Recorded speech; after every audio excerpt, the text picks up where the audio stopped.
going to be able to join you this week on the Sip Club, but I'm excited about the wines nonetheless. So we thought we'd put together this video to go over some of the details of the wines that we have this week, which are the 14 Russian River Pinot Noir, the 09 Estate Syrah, and the 09 Cabernet Franc from Dry Creek Valley. So I'll just go over really quickly a little bit about each vintage. Since these two are the same, we'll talk about those as well. But the 14 vintage was a really nice vintage.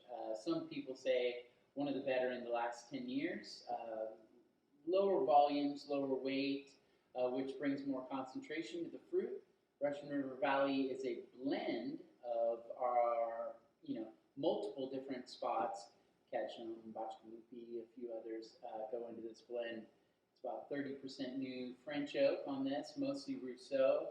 And again, the wild yeast fermentation and all that.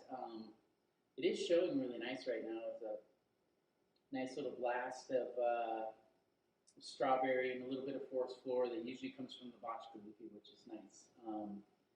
Still has a few years left in it. It's as you guys see, it's a legitimate Russian River style Pinot Noir that we put together specifically.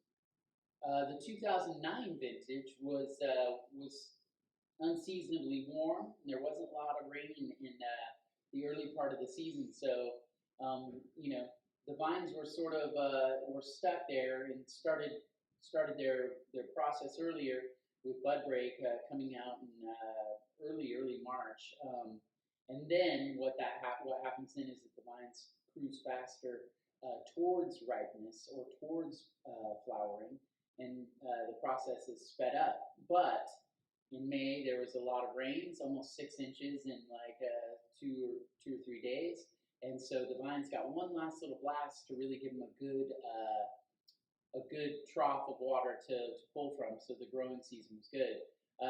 Unlike 2008, 2009 actually had a really cool August with some heat at the very end. So we did see some heat come through towards the end of the summer. Really nice.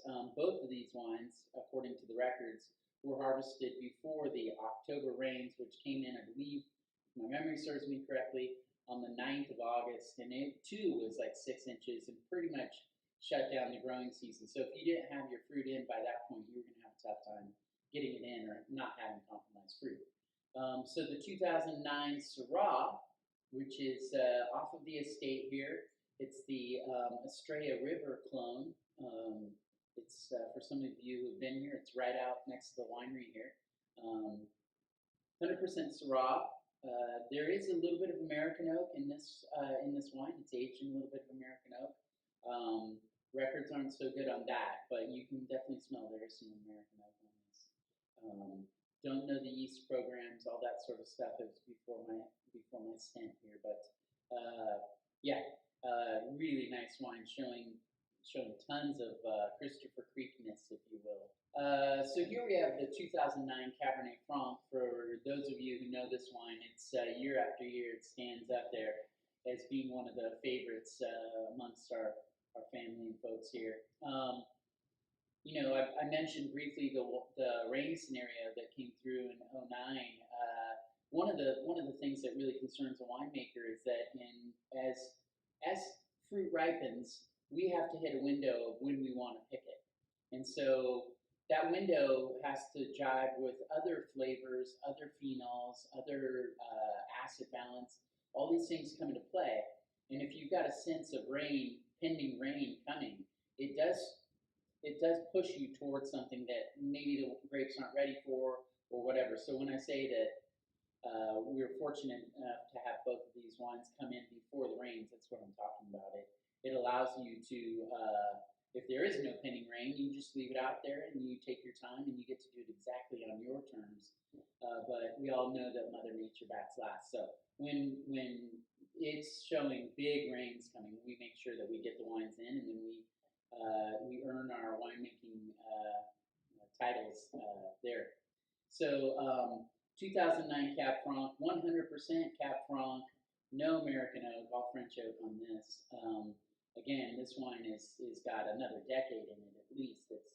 It's showing strong, classic dry creek, candied cherries, and just a hint of brown baking spices, allspice, and that sort of thing.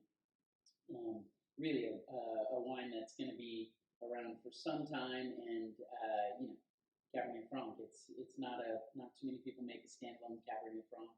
We're really proud of the ones we do, and so sorry I couldn't be with you this week, but we'll catch up next time. And cheers to this sip club.